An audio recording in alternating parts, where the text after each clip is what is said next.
এটা ছিল আমার দ্বিতীয়বার কেক ডেকোরেশন। আসলে নতুন নতুন কাজ করছি, তাই আপনাদের সাথে একটু কেক ডেকোরেশনটা একটু শেয়ার করতে আসলাম। এটা ছিল এক ডিমের বার্থডে কেক। হ্যালো এভরিওয়ান, আসসালামু আলাইকুম।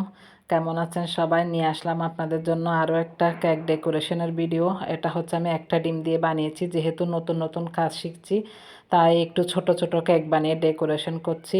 আর এই জন্য একটু প্র্যাকটিসের তো অবশ্যই বেশি প্রয়োজন। যত বেশি প্র্যাকটিস করা হবে তত বেশি কাজের ফিনিশিংও ভালো আসবে। তাই আমি একটা ডিমের কেক ডেকোরেশন করছি। তো তার জন্য আমি হাফ কাপের মতো এখানে ক্রিম নিয়ে নিয়েছি। এখানে আমি ক্রিম নিচ্ছি হচ্ছে, এটা ছিল ইনস্টা ক্রিম যেটা, ওইটা। তো এই যে আমি এক ডিমের কেক বানিয়েছি।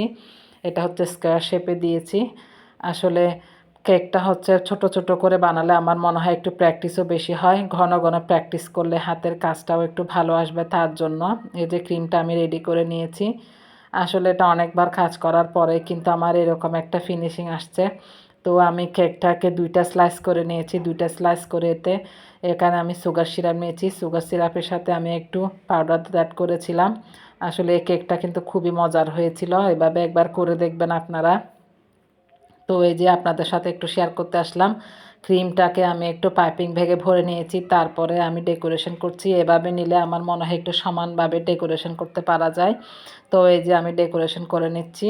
সুগার সিরাপের সাথে উপরে একটু এক লেয়ার দিয়ে দিলাম, তারপর আমি আরেকটা লেয়ার দিয়ে সুগার সিরাপ দিয়ে দিচ্ছি। এরপরে আমি ক্রিমের আরেকটা লেয়ার দিয়ে দিব। এই যে দেখুন, আসলে নতুন নতুন কাজ করলে যা হয় ইনশাল্লাহ ভবিষ্যতে আরও ভালো কিছু হবে ইনশাল্লাহ। তো এই যে ফিনিশিংটা দিতে আসলে অনেক বেশি কষ্ট হয়, যেহেতু নতুন নতুন কাজ শিখছি তাই এটা কিন্তু হাতের উপরে ডিপেন্ড করবে, আস্তে আস্তে হয়ে যাবে ইনশাল্লাহ। তো এই যে আমি অনেক কষ্টে কিন্তু এটা ফিনিশিংটা দিতে পেরেছিলাম, যতটুকু পেরেছি আলহামদুলিল্লাহ। তো ভিডিওটা কেমন লেগেছে জানাবেন অবশ্যই। কেকটা কিন্তু মাশাল্লাহ খুবই ভালো হয়েছিল। তো এরকম ছোট ছোট কেক ডেকোরেশন করে আমি হচ্ছে সব এখানে বিল্ডিংয়ের অনেকজনকে আমি এটা টেস্ট করিয়েছিলাম। আসলে যতবারই বানাই কয়েকজনকে টেস্ট করানোর চেষ্টা করি। শুধু তো নিজে খেলে হবে না, সবাইকে তো খাওয়াতে হবে, কি বলেন বন্ধুরা?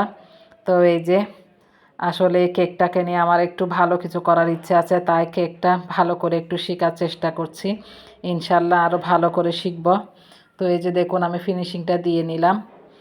আসলে এই ফিনিশিংটা নতুন তো তার জন্য একটু তেমন পারফেক্ট হয়নি, তবুও যা হয়েছে আলহামদুলিল্লাহ, আস্তে আস্তে তো হয়ে যাবে, কি বলেন বন্ধুরা? এই যে দেখুন আমার কেকের ফাইনাল লুকটা হচ্ছে যে এরকম। আসলে তেমন কালারও এখনও কিনা হয় নাই। এখানে আমি একটু চকলেট এমালশন দিয়ে কালারটা করেছিলাম, ফুলগুলো দিয়েছি সিম্পলের মধ্যে। তো এই ভিডিওটা কেমন লেগেছে অবশ্যই জানাবেন, কেকটা কেমন হয়েছে দেখতে। তো আপনারা সব সময় একটু পাশে থাকবেন, সবার জন্য অনেক অনেক শুভকামনা, দোয়া করবেন আমার জন্য। এই যে সবাইকে অসংখ্য ধন্যবাদ ভিডিওটা ধৈর্য নিয়ে দেখার জন্য। আসসালামু আলাইকুম।